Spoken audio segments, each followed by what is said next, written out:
Welcome back to the Banyan Tales. Suryavansha.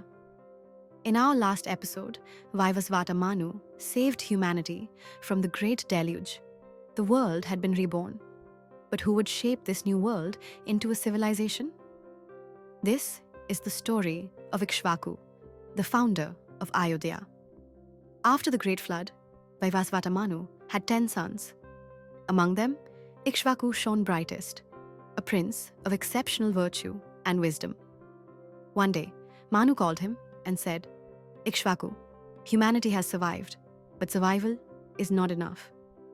Go forth and establish a kingdom built on the foundation of Dharma itself. Create a realm that will be a beacon of righteousness for all ages. Ikshvaku accepted this sacred duty. He traveled across the land until he reached the banks of the sacred river, Sarayu. Here, he knew he had found his destined ground.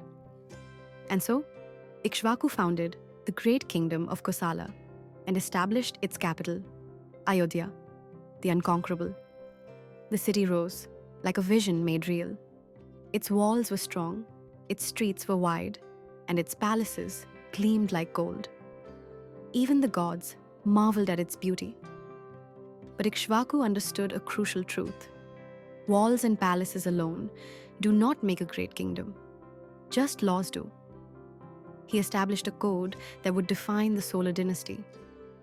Justice is blind to wealth and birth. The law applies equally to all, peasant and prince alike. The king's first duty is not to himself, but to his people. And most sacred of all, a Suryavansha king's word is absolute. His promise is his honor. His Dharma is his crown. Under Ikshvaku's righteous rule, Kosala flourished. Farmers harvested abundant crops. Merchants traded fairly. Scholars debated freely. The people lived without fear, protected not by tyranny, but by righteousness. Ikshvaku had 100 sons. To his eldest, Vikukshi, he passed the throne of Ayodhya, keeping the dynasty's heart undivided. To the others, he gave an equally precious gift. Go forth and establish your own kingdoms. Spread the light of Dharma across the world. And so they did. His sons founded kingdoms throughout Bharatavarsha, but Ayodhya remained the crown jewel, the heart of the solar dynasty. Before departing for the heavens, Ikshvaku spoke to his people one last time. I have built walls, but you have built a community. Ayodhya is unconquerable, not because of armies, but because Dharma flows through its very foundations. Protect that, and no force can ever defeat you.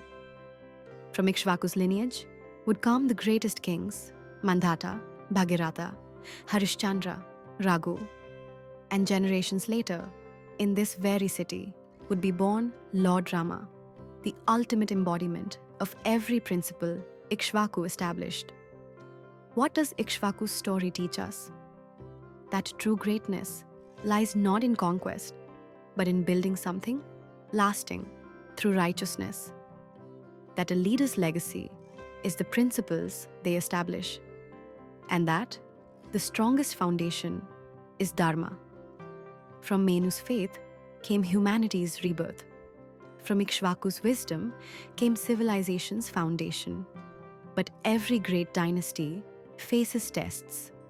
Join us next time on the Banyan Tales, Suryavansha, as we meet Mandhata, the Chakravarti emperor whose rule extended across all three worlds.